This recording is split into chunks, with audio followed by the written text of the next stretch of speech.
যে ছেলেটা একসময় ৫ টাকার চা বিক্রি করত, আজ সে কোটি টাকার মালিক। বিশ্বাস হয় না হলে এই গল্পটা শেষ পর্যন্ত দেখুন। রিয়াদ ছিল খুব গরিব পরিবারের ছেলে।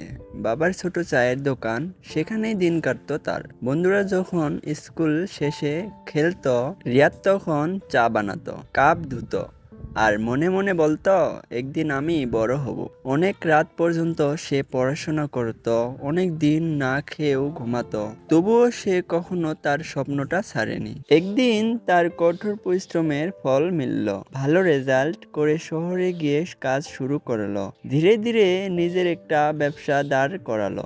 আর কয়েক বছর পর সে হয়ে গেল একজন সফল ব্যবসায়ী।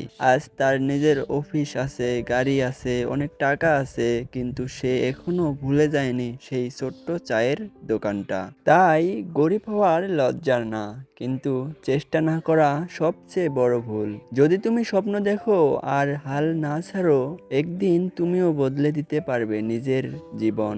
তো এমন গল্প পেতে লাইক, কমেন্ট আর সাবস্ক্রাইব করতে ভুলবেন না।